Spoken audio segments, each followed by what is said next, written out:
Hari.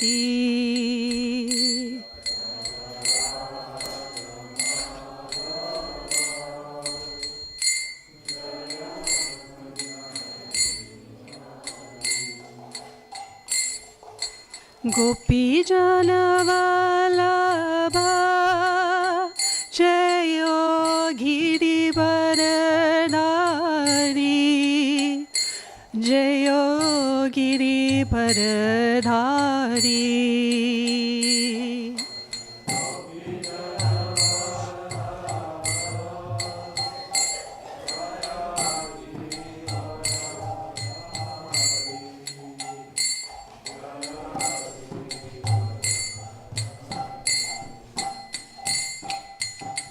Yashodanandana Braja Janaranjana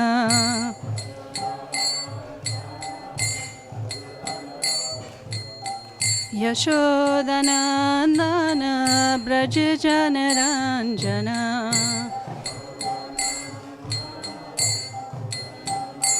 Yamunatira Vanachari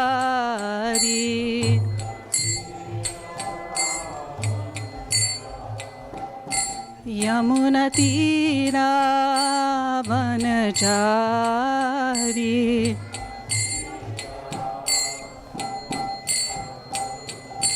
Jaya Radha Madhava Jaya Kunja Vihari.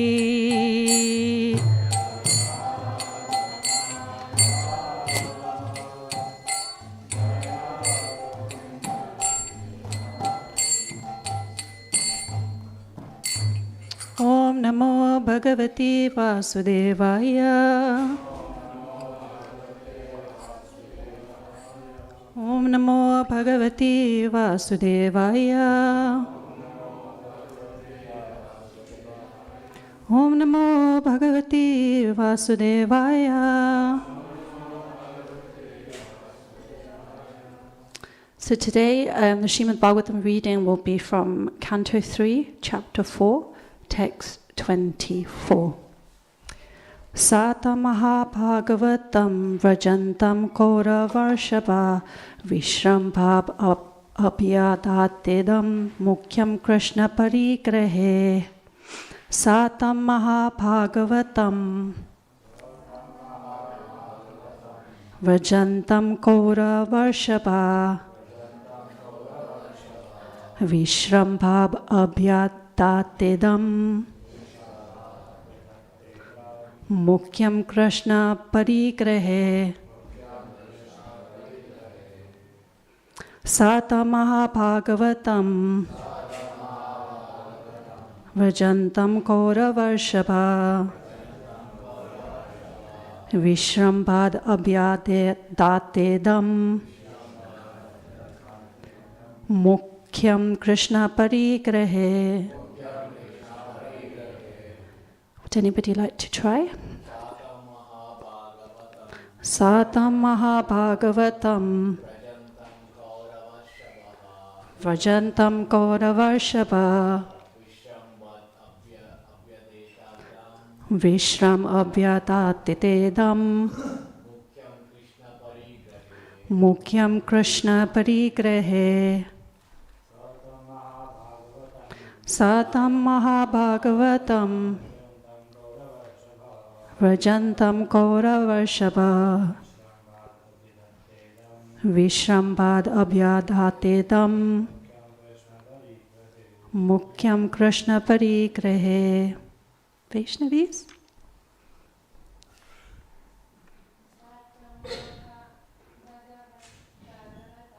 Satam Mahabhagavatam Vrajantam Kauravarshava Vishram Abhyadatedam Mukyam Krishna Parigrahe.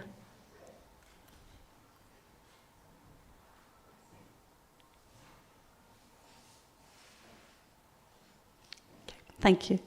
So word by word. Sa Vidura tam, on to Uddhava, Mahabhagavatam, the great devotee of the Lord, Vajantam, while going, Kaurava Rishabha, the best amongst the Kauravas, Vishramphat, out of confidence, Abhya Data, submitted, Idam, this, Mukhyam, on to the chief, Krishna, Lord Krishna, Parigraha, in devotional service to the Lord. Translation by His Divine Grace, Abhay Charanaravinda Bhaktivedanta Swami Srila Prabhupada Ki Jai.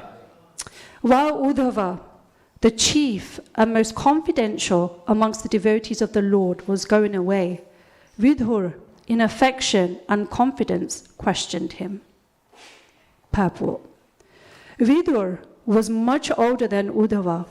By family relation, Uddhava was a contemporary brother of Krishna's, while Vidura was as elderly as Krishna's father, Vasudeva.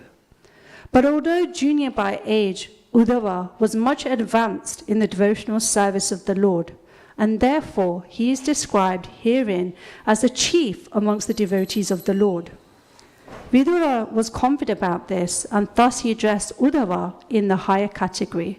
That is the way of courteous dealings between two devotees. Shri Shri Radha Gokulananda Ki Jai. Om Jnanatimirandasya Jnananjana Shalakaya Chakshuran Militam Yena Tasmai Shri Guruve Namaha Shri Chaitanya Manopistam Stapitam Yena Bhutale Swayam Rupa Kadamayam Tadati Swapadantikam Vandeham Shri Guru Shri Utapada Kamalam Shri Guru Vaishnavamscha Shri Rupam Sagjatam Sagana Raghunatam Mitam Tam Sajivam Sadvetam Savadutam Parjana Saitam Krishna Chaitanya Devam Shri Radha Krishna Padan Sakana Lalita Shri Vishakam Vitamscha He Krishna Karuna Sindhu Dina Bandhu Jagapati Gopesha Gopikanta Radha Kanta Namosite Tapta Kanchana Gaurangi Radhe Vrindavaneshwari Vishapano Sita Devi Pranamami Hari Priye Vanja Kalpatarubhyascha Kripa Sindhubhe Vacha Patitanam Pavnebhyo Vaishnavembhyo Namo Namaha Jai Shri Krishna Chaitanya Prabhu Nityananda Shri Advaita Gadadhara Shivasati Gaura Bhaktavinda Hare Krishna Krishna Krishna Hare Hare Hare Rama Rama Rama Hare Hare Narayana Namaskritya Naram Cheva Narottamam Devim Saraswati Vyasam Tato Jayamati Rayat. Translation. Before reciting the Srimad Bhagavatam, which is the very means of conquest, one should offer the respectful obeisances onto the personality of Godhead Narayan, onto Narayan Rishi, the supremest human being, onto Mother Saraswati, goddess of learning, and onto Srila Vyasadeva, the author. Shanvatam Swakata Krishna Punya Shavana Kirtanam Riyantos Tovidrani Vidnoti Shut Satam. Shri Krishna, the Paramatma, super soul in everyone's heart, is the benefactor of the truthful devotee, cleanses desire for material enjoyment from the heart of the devotee who has developed the urge to hear his messages, which are themselves virtuous when properly heard and chanted. Nashta Presh Patarishu Nityam Bhagavata Sevaya Bhagavati Uttama Shloke Bhakti Bhakti Neshtaki. By regular attendance on class in the Bhagavatam and by rendering of service to the pure devotee, all that is troublesome to the heart is almost completely destroyed, and love and service onto the personality of Godhead, whose praise with transcendental songs is established as an irrevocable fact. So Hare Krishna. Requesting your blessings and prayers to be able to say something of substance today. So let's just read the translation again. So the translation is saying, while Uddhava, the chief and most confidential amongst the devotees of the Lord, was going away, Vidura, in affection and confidence, questioned him. So if we look at this, Uddhava is actually junior in age to Vidur. However, Uddhava was more advanced in devotional service than Vidur. Therefore, Vidur wanted to be instructed by Uddhava. The dealings between Vidur and Uddhava were very courteous. A Vaishnava always follows the proper etiquette, and therefore the dealings are respectful and sweet. Transgression of this etiquette blocks one's spiritual advancement. Therefore, we need to learn who is spiritually advanced and who is less advanced. And this begins with learning to ascertain one's own level of advancement. So how do we know what is advancement? So, Srila Prabhupada in Nectar of Instruction in text 5 describes the 3 levels of devotees. So, let's have a look what he's saying. Krishneti yasha giritam manashadriyete diksha chit pranatibhija bhajantam isham shushrasaya bhajana vigyam ananyam anya nindati sunyaridam ipshita sangalabdhya. Translation. 1. Should mentally honor the devotee who chants the holy name of Lord Krishna. 1. Should offer humble obeisances to the devotee who has undergone spiritual initiation, diksha, and is engaged in worshipping the deity. And 1. Should associate with and faithfully serve that pure devotee who is advanced in undeviated devotional service and whose heart is completely devoid of the propensity to criticize others. Now, in the beginning of the purport, Srila Prabhupada explains that one must learn who is advanced and who is less advanced in order to properly apply the 6 loving exchanges. This is mentioned in Nectar of Instruction 4. And what are these 6 loving exchanges? So, Nectar of Instruction, text 4, talks to us about what is the loving exchanges. Tadati prahagranati guyamakyati prichati punkte bojayat cheva sadvidam priti lakshanam. And in the translation, Srila Prabhupada is saying, offering gifts in charity, accepting charitable gifts, revealing one's mind in confidence, inquiring confidentially, accepting prasad, and offering prasad are the 6 symptoms of love shared by one devotee and another. Pop your hands up if you've been a recipient or you've been somebody who's given one of the 6 loving exchanges amongst the devotee community. Now, in the purport of Nectar of Instruction, we're going to go back to text 5. Srila Prabhupada gives some of the characteristics of the 3 classes of devotees. Now, Srila Rupa Goswami therefore advises that we should meet with the Vaishnavas in an appropriate way, according to their particular status. In this verse, he tells us how to deal with the 3 types of devotees: the Kanishtadikari, Madhyamadikari, and Uttamadikari. The Kanishta Adhikari is a neophyte who has received the Harinam initiation from the spiritual master and is trying to chant the holy name of Krishna. One should respect such a person within his mind as a Kanishta Vaishnav. A Madhyam Adhikari has received spiritual initiation from the spiritual master and has been fully engaged by him in the transcendental loving service of the Lord. The Madhyam Adhikari should be considered to be situated midway in devotional service. The Uttamadikari, or highest devotee, is one who is very advanced in devotional service. An Uttamadikari is not interested in blaspheming others. His heart is completely clean, and he has attained the realized state of unalloyed Krishna consciousness. According to Srila Rupa Goswami, the association and service of such a Mahabhagavata or perfect Vaishnava are most desirable.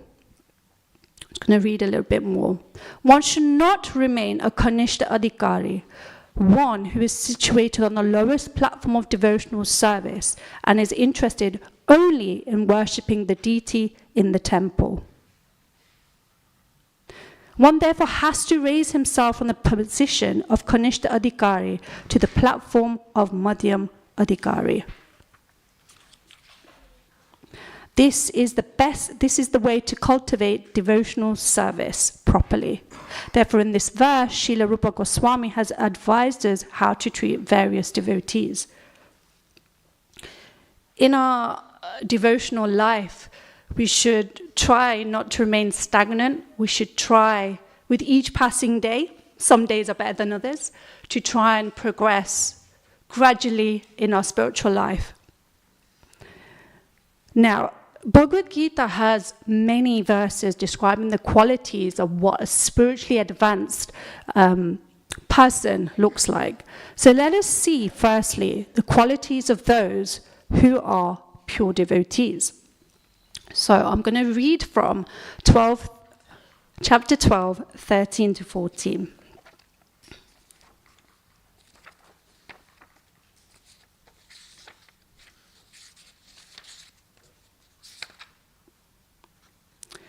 Adveshta sarva bhutanam mitra korana eva cha nirmamo nira ahankara shama dukkha shuksha shami shantushta satatam yogi yadatma dvida nishchaya mai arpita mono buddhirya madbhakta same priya. Srila Prabhupada is saying this translation. What does this mean?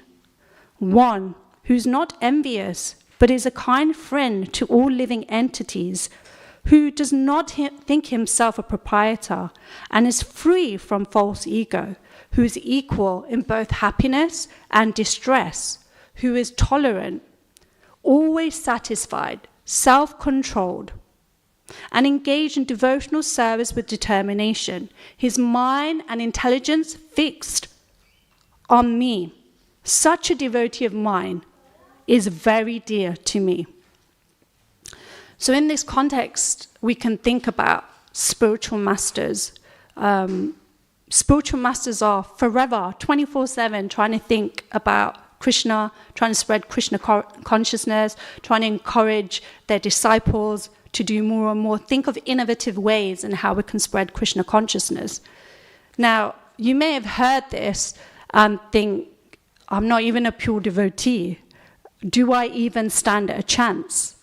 Well, you'll be pleased to know there's hope for us all, and managed to find a verse in chapter 13, 8 to 12.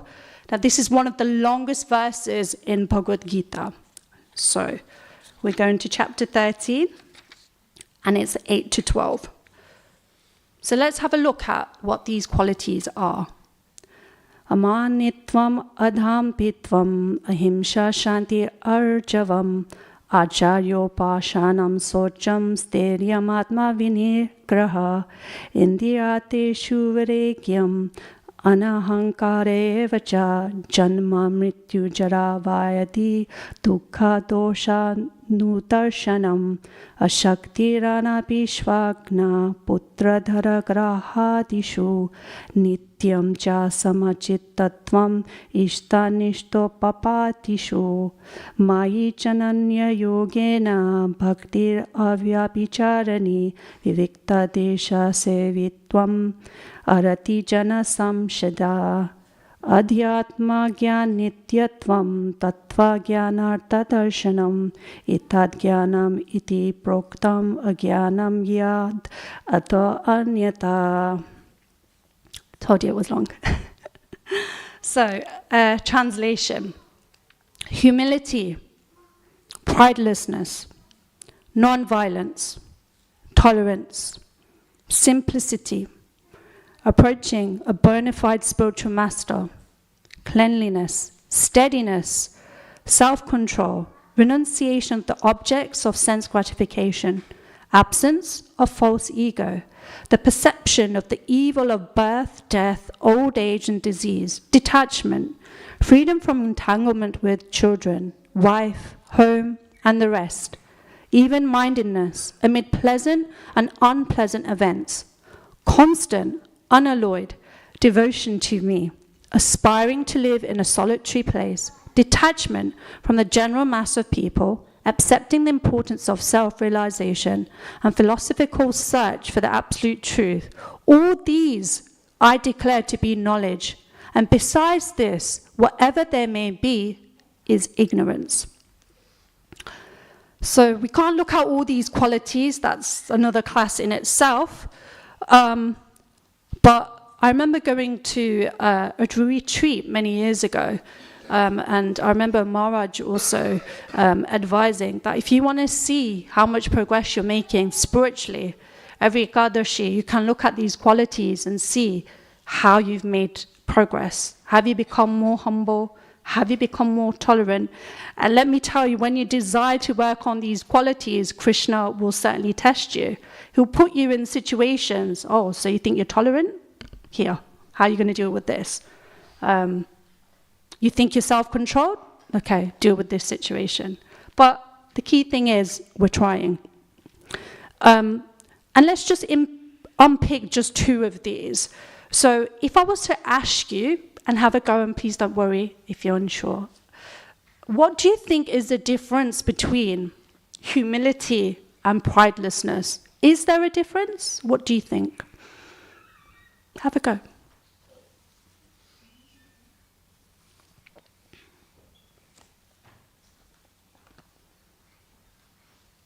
Yes, Prabhu.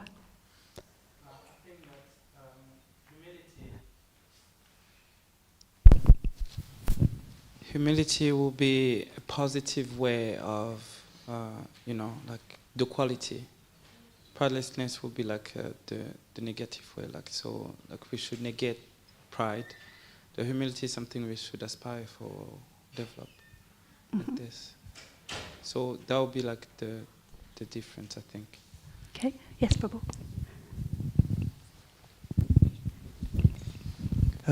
I know humility is to know our position in relation to Krishna as a servant and to act in that position. And then pridelessness is like Lord Brahma, he was instructed at the beginning of the creation that not to become proud by creating the universe. So basically he was said to always know where everything comes from in terms of Krishna and in that relation, so he'll never suffer from pride. Yeah. Yeah. Thank you. Thank you so much for having a go. I'm going to simplify it even more for you. So upon research, I found amanitvam, which means humility. It means not to be proud when we have a reason to be proud. And adambitvam, which means pridelessness, means do not be proud when we don't have a reason to be proud. We've got a really, really nice example, a simple example I feel we can relate to. So I'm going to give you an example of a billionaire. So a billionaire means not to be proud when we have a reason to be proud. I'm a billionaire. But then it could also means not to be proud when we don't have a reason to be proud. So I'm a billionaire, but reality is the opposite. If you feel inspired to by the end of class or rest of the day or whenever Ekadashi comes tomorrow, if you feel inspired to read these qualities or maybe add it as something you'd like to do on Ekadashi, that would be absolutely amazing. So in the next verses, Uddhava will reply that he cannot instruct Vidur because Maitreya is nearby. He is elderly and was also instructed by Lord Krishna. Therefore, Uddhava requests Vidur to hear from Maitreya, because if he would instruct Vidur and Maitreya, who is senior to Uddhava, then he would transgress the etiquette and commit the offense called Maryada, or overstepping of a senior personality. This is actually backed up quite nicely in in Srimad Bhagavatam. So, just touching upon this, because the speaker will speak about this in due course, Canto 3, Chapter 4, Text 26 says, Uddhava uvacha nanote tattva shamradya rishi kosharavya antike shakshad bhagavato dishto martya lokam jihash sata. And what's Uddhava saying? Srila Prabhupada says, Shri Uddhava said, you may take lessons from the great learned sage Maitreya who is nearby, who is worshipable for reception of transcendental knowledge. He was directly instructed by the personality of Godhead while he was about to quit this mortal world. Actually, what had happened with Uddhava was he'd saw Krishna's passing, Vidura and Uddhava exchanged conversation, but he was actually on his way to Badrik Ashram to see Nara and Narahari. So I thought what would be really nice for this next half is to speak about Vaishnava etiquette and relationships. And I've taken inspiration from Bhakti Jaro Swami. He's done Vaishnava etiquette classes before, and even though it might be something you've heard about before, there's nothing wrong with repetition and relearning things. And Bhakti Jaro Swami based this on Sanatan Goswami's book, Hari Bhakti Vilas. Hari Bhakti Vilas is, I've not read it, I hope to one day, maybe some of you have read it, but it's the philosophy, rules and regulations and how we can live our life as a Vaishnava. So this word etiquette, Vaishnava etiquette, what is it? Etiquette is the ornament of a Vaishnava. But what does it mean? Is etiquette something only external or optional? We could draw an analogy. Is it possible to be wealthy but have no riches? Or what is the value of wealth if one uses no costly ornaments? Generally, one will decorate himself according to the degree of his wealth. If one is very rich, he will be adorned with only the finest of raiments and accessories. Similarly, for one who is profound in his Krishna consciousness, the jewels of Vaishnava etiquette will naturally grace all of his dealings and activities. The characteristics of a devotee are always sublimely manifest in all of his actions. The depth of a Vaishnava is judged by his symptoms. The true devotee will therefore adorn himself unsparingly with the decorum of a Vaishnava in all respects. So I'm going to ask another question. What do you think etiquette means? What is your understanding of the word etiquette?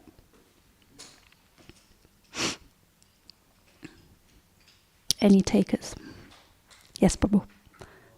Some rules and regulations which would enable us to have wonderful Vaishnava dealings like. Nice. Brilliant. Anybody else want to? Yes, Prabhu.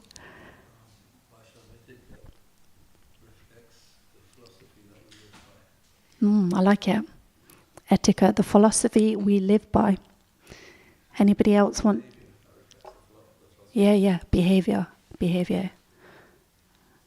Any other takers? Yes, Mataji.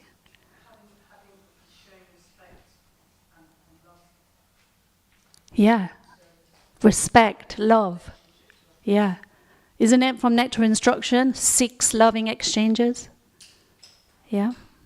Okay. Thank you. I had to look in the dictionary. What does etiquette mean? There were 2. Conventional requirements as to social behavior, and I think it fits everyone's contribution so far on what etiquette is. And secondly, the code of ethics of a profession. So Hari Bhakti Vilas does speak about, how do we fast on Janmashtami? What do we do when we do certain fasts? How does deity worship work?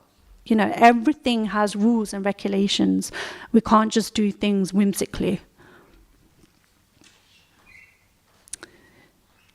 Now, there is a difference, if we go back to the point in how we deal with different types of devotees. The same principle can also be applied between seniors, juniors, and equals as well. To illustrate this point, there is a really nice verse in the Srimad Bhagavatam, which I would like to share. And this is from Canto 4, Chapter 8, Text 34.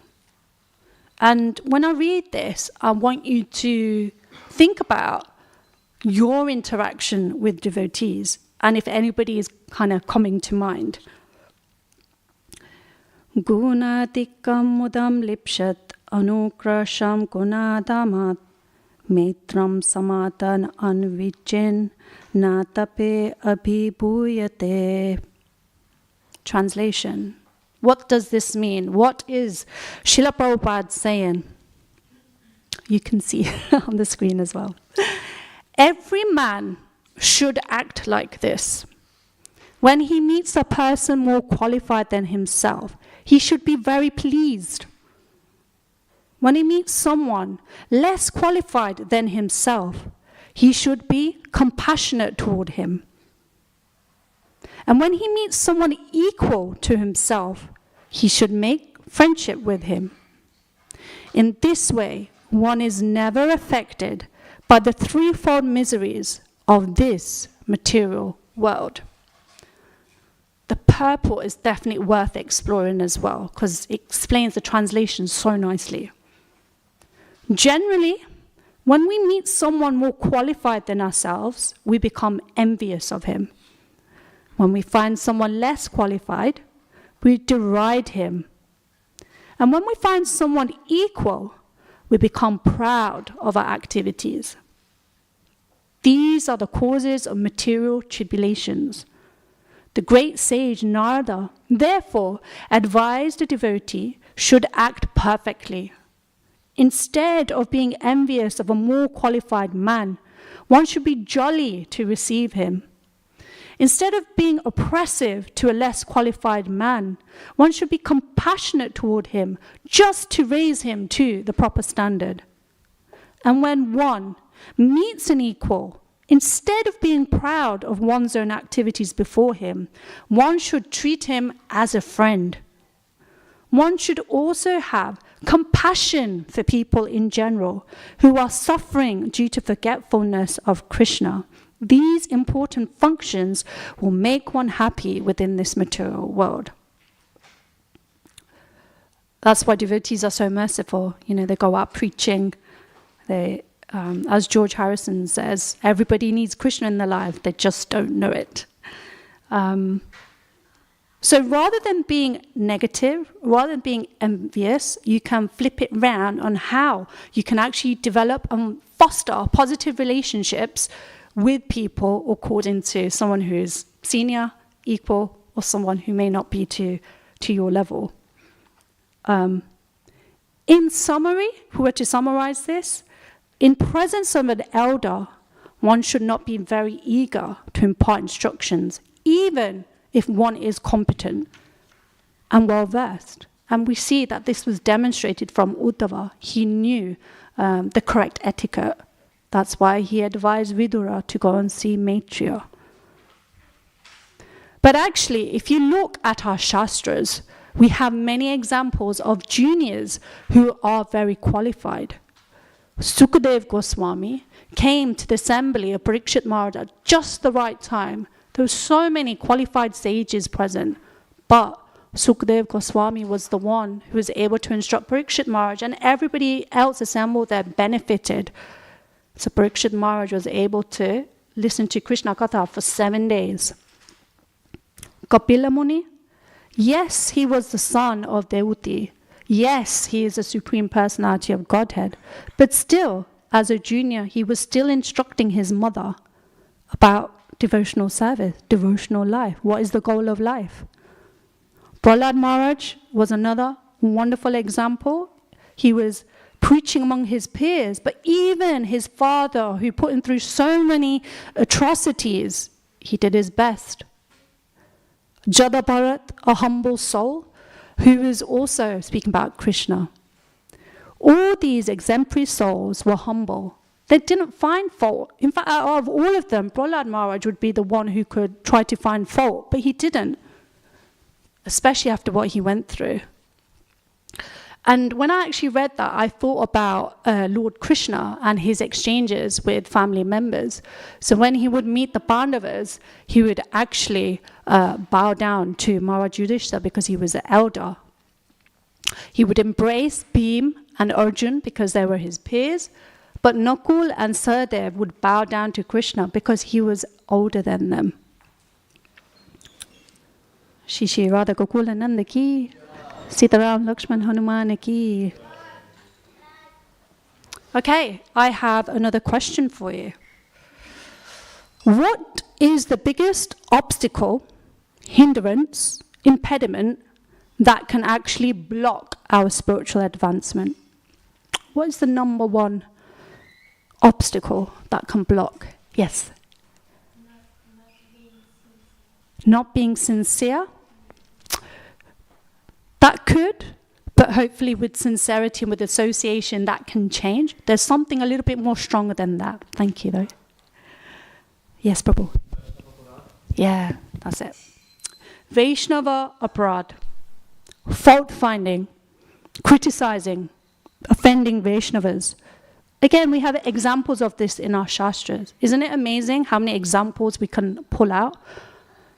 Jagai and Madai, Lord Nityananda and Haridas Thakur out preaching because they wanted every soul to become Krishna consciousness, Krishna conscious even. And one of the brothers thought it'd be nice to kind of injure Lord Nityananda. But what happened then? As soon as Lord Chaitanya found out, he got his Sudarshana Chakra out already. It was Lord Nityananda who pleaded, no, this is not the age for this. Ambarish Maharaj, he's another wonderful example. Durvasa Muni came to see him, sure, want to have dinner, sure. But then that time of Ekadashi was closing, so they just had a little bit of water. And just by having just some water, Durvasa Muni got really angry and cursed him. But what was the result of that? The Sudarshana Chakra was following him everywhere he went. And it only disappeared once he asked for forgiveness from Ambarish Maharaj, because even Krishna couldn't do that. In general, Vaishnavas should not be disrespectful to anyone. Of course, situations, circumstances are always going to test us. Devotees, non-devotees, there's super soul in everyone's body, although we do need reminding of that as well. So let us see what Srila Prabhupada has to say about, this disrespecting. Srila Prabhupada wrote a letter to Patita Udharan on 12th of December 1974, and his title was, A Devotee, One Who is Humble, Doesn't Find Fault. So in your letter, you are not finding fault with anyone. So you are good Vaishnav. You do not find fault with anyone. This is the qualification. We should always think ourselves humble and meek. This you must know. So we all have to cooperate amongst ourselves. Otherwise, what will people think if we ourselves fight with one another? A devotee is always ideal in behavior. I also want to share another powerful example that I found and recorded. It's definitely impactful. How important it is to glorify others. Materialistic people are gossip mongers. They said, he did this, he did that. All their joy is derived from speaking badly about others. When we speak badly about someone, we are actually taking his bad karma. Before speaking ill of someone, be aware of that fact. You are actually ridding him of his bad karma and accepting it yourself. You are causing great injury to your own spiritual life. Mahaprabhu told Raghunath Das Goswami not to indulge in mundane discussion. Mundane discussion means speaking badly about others, backbiting. This fault-finding and backbiting causes the heart to shrink, whereas Krishna consciousness is a process that expands the heart. A Vaishnava derives joy by glorifying devotees. Devotees are the reservoir of good qualities. If out of hundreds of good qualities, someone displays one bad quality, it should not be magnified.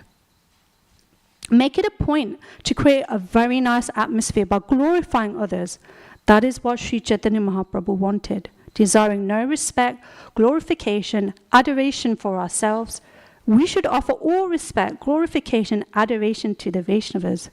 See how wonderfully he is rendering his service. He has offered himself to Srila Prabhupada.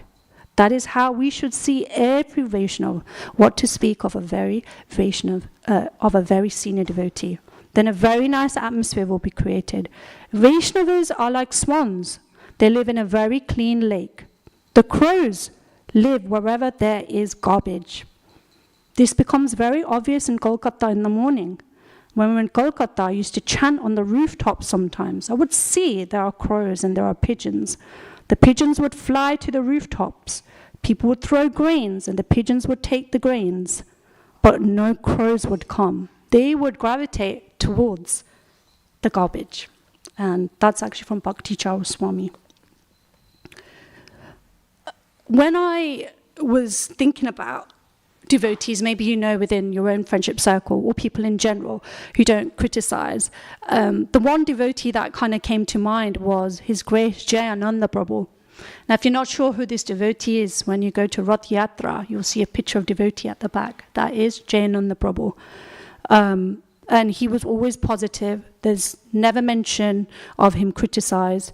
So an example was he worked hard on building the Rath Yatra. He used to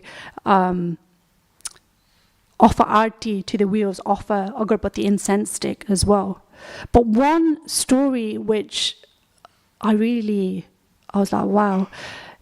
Maybe you've heard it from one of the lectures by His Holiness Swayam Bhagwan Keshav Maharaj.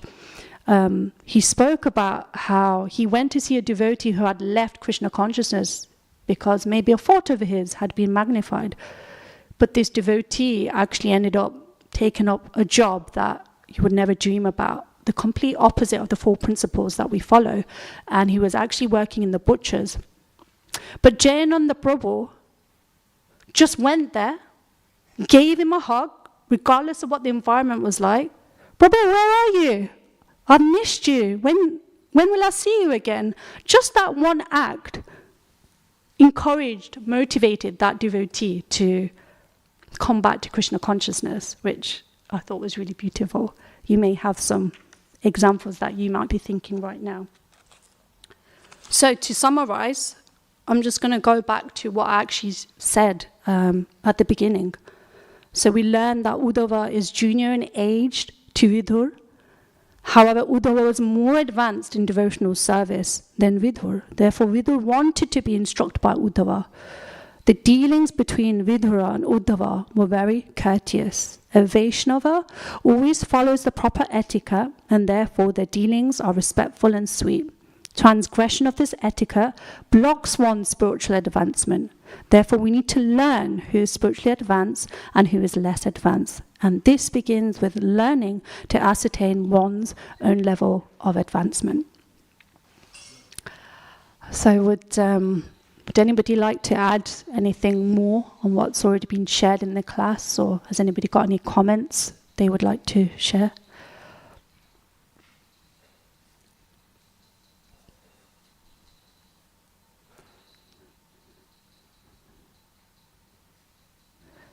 Any?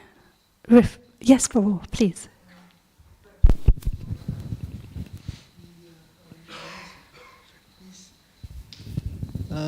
Just remembering Bhakti Charu Swami. He was a very pucker person, trying to do things properly and to get everybody sort of following in those ways. So in a way, he was a perfect example of a person following the etiquette that protects us from or accidentally from being accidentally offensive to other people. It's a very interesting thing. We can never know, but sometimes we might look wrong at them or something like that. I don't know, just something or the way we speak. I think that's all I can think of, actually. Brilliant, thank you. All the spiritual masters have wonderful qualities, and Bhakti Jara Swami was definitely a Prabhupada man, wasn't he? I mean, everybody is, but he was by Prabhupada's side a lot. Anything else to add? Comments? Yes, Prabhu. I have a question about Vaishnava etiquette in public. Is there a certain way to apply Vaishnava etiquette? If it's, if people might be put off by some etiquette, like paying obeisances and things. Do you have a particular example that comes to mind? Can you give me a situation of what you're thinking in terms of Vaishnava etiquette? Yes, if someone will see someone paying obeisances to a senior or something, they might think, they'll just have no idea what this is, and they might say it's not for me instantly. If it's maybe out, it depends on the environment as well and what the comfort level is. If it's within the temple environment, why not? And actually we're following the instructions, so maybe that's your opportunity or chance to say, actually, Nectar of Instruction says this, so I'm following etiquette. If it's somewhere maybe publicly where everyone's going to see, maybe that devotee might feel uncomfortable. If that's the case, then maybe it's just a case of folding your hands, or a lot of devotees like to hug each other as well, so maybe you do that, and maybe you ask them, is it okay? But I think passing on that understanding of why you're doing something will then make somebody appreciate why you're doing what you're doing. Hope that helps. Yes.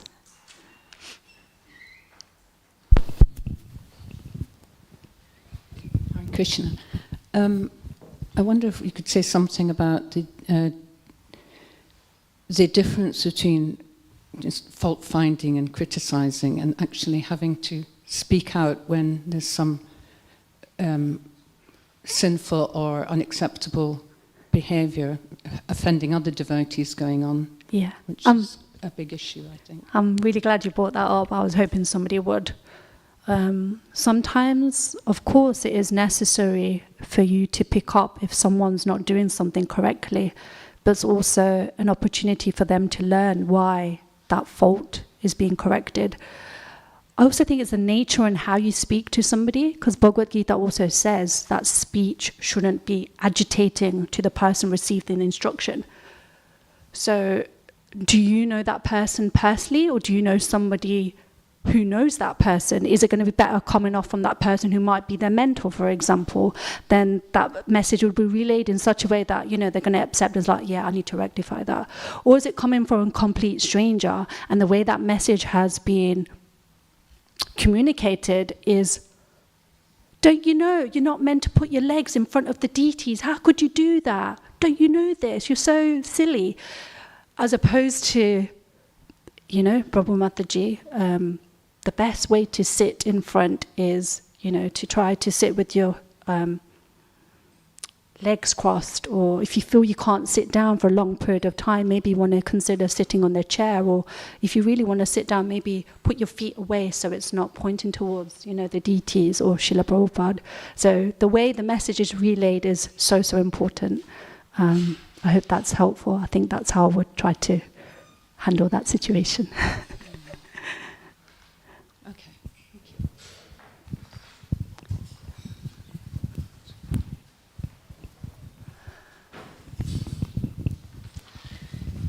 I was just commenting further on Mataji's question. Please, yeah. That the mentality of fault finding or service when someone's offering constructive criticism has to be examined within the heart of the person that wants to offer advice, because fault finding will destroy us, whereas doing a service will purify our heart. So some level of internal introspection when one has to correct someone else has to be taken into consideration. Yeah, yeah. I think it also depends on the kind of person you are as well, whether you're open to improving yourself, whether you're open to hear what other people have to say. Because ultimately, if it's going to be better for you and your spiritual life, you may not even realize you're doing that. So if someone's pointing that out, you could ultimately be grateful because you didn't know you were doing that. And we have to try and do our very best to try and improve our character as well. So it's just finding out the correct way of going about things. Yeah.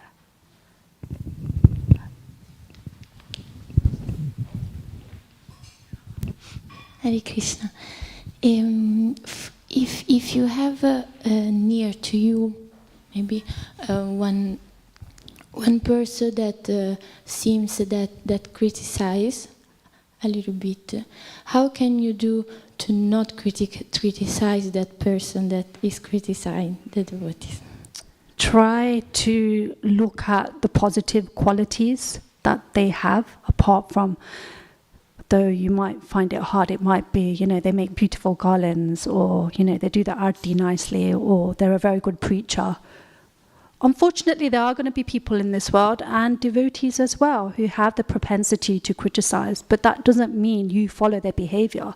You be exemplary in your example, and try and switch the mood into a bit more positive. It may be also that devotee is feeling frustrated. We all feel frustrated in life, right? We need to release it and then move on. Don't keep going on and on about it. So try and flip it around into positive, rather than join in the criticism, or, Yes, There's going to be people like that in life, devotee or non-devotee. So, yeah, you create the environment you want around you. Easier said than done.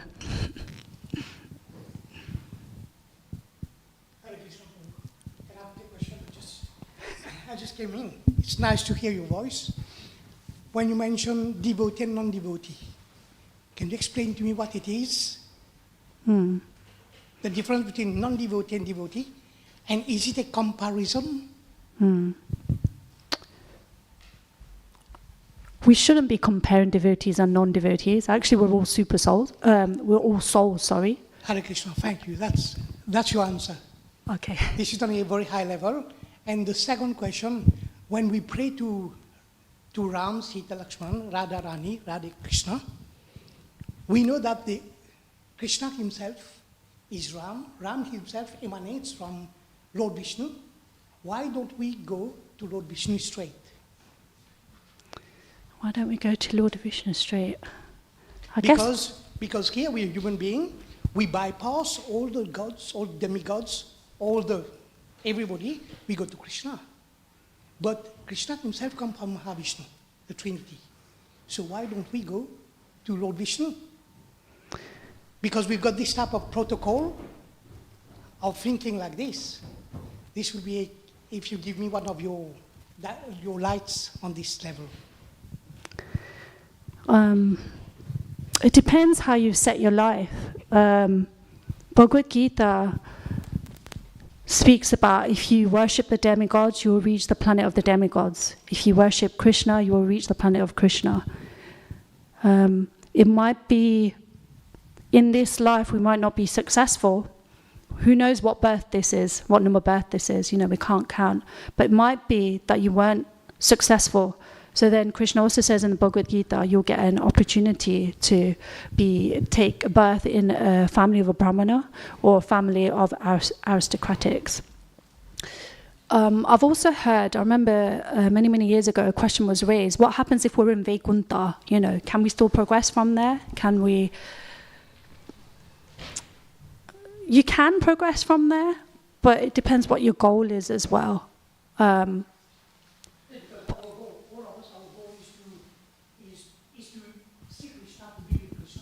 Yeah. Yes, our goal is to be with how many millions of years we Yeah. God's even cannot go to him. Yes. How can we go beyond him to Lord Vishnu. Pray for mercy. On him to Lord Vishnu. Yeah. Not to return back. That's true, because even some of the demigods don't know who Krishna is as well. So, Because you know what I see? I come here, appreciate it, it's a very good place. I see you have Lord Hanuman. And you got the picture of Lord Shiva when you enter. But then there's no following of, for example, Ganesh. He's the one who Krishna has given him the boon of knowledge. And we talk about knowledge. We talk about wisdom. We talk about intellect. Where this emanates from? When we know the sound that I'm talking to you, there's a sound that is traveling from me to you. Where the sound is coming from? When Krishna is playing the flutes, where the sound is coming from?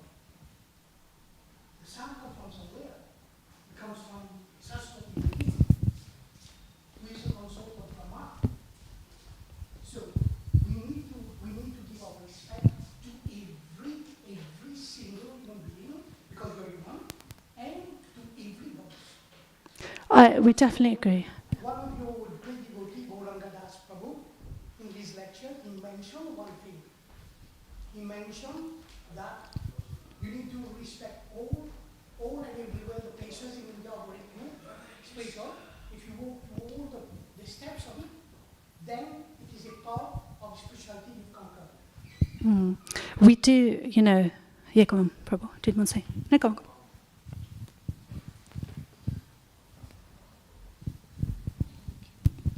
Yes, Prabhu, just one thing about what you were saying here is that actually you were saying that Krishna is the expansion of Vishnu. Actually, it's the other way around. It's described in Bhagavad Gita, and Krishna says himself, Lord Vishnu is the expansion of Krishna. Krishna is the original personality of Godhead. Ishvara Parama Krishna Sachit Ananda Vigraha. Krishna is the original form of the Supreme Personality of Godhead. And regarding your statements about the demigods, yes, of course, they should be respected, but also it needs to be known that the demigods, they reside only in the material universe. They are still bound by the material laws. They're actually not they're actually not transcendental to the material nature. So Can I answer you on this? When you mention the word, the demigods reside in the material world, how is it possible that Lord Brahma himself go to see Lord Krishna? We people, we don't go. So they are very powerful. They are divine to be able to go to Lord Krishna. Lord Shiva is the next, the place to meditate on Mahavishnu. So if they are not only material gods, these are the duties that have been given to them. Like for example, the government here, you know this lecture, give each minister a department, what they have to do. They do their job, but we cannot differentiate us with them. They are very powerful. So Prabhupada himself, he mentioned to you about Kumbh Mela, how pure you should be.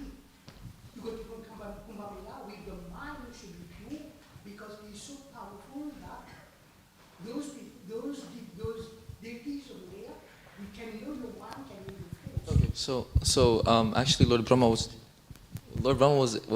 taking darshan of Vishnu, not Krishna, and in this way, actually, he was taking darshan of Krishna when he came to the material world to display his pastimes.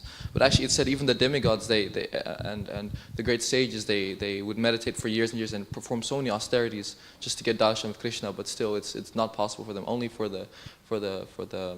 those engaged in bhakti yoga, it's the chance is there to see Krishna. Prabhu, I'm really sorry to interrupt. I'm just going to end it. We can have this conversation over breakfast if you want, Prabhu. Thank you. Thank you for your question. Grantharam Srimad Bhagavatam ki jai. Shishivada Kukulananda ki. Sitaram Lakshman Hanuman ki. Srila Prabhupada ki.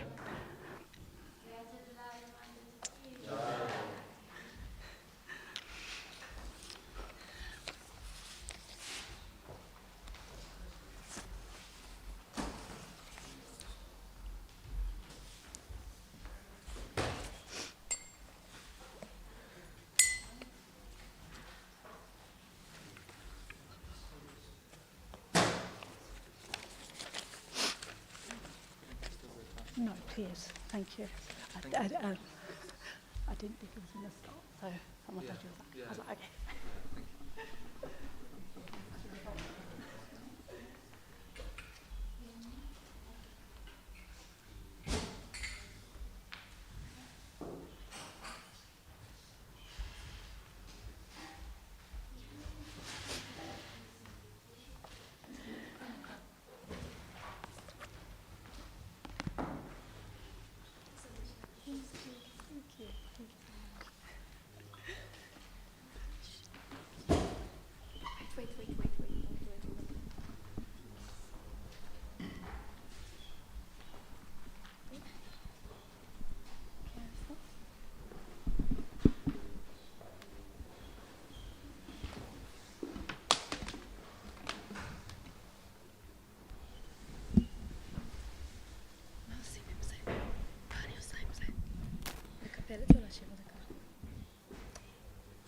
Shaka.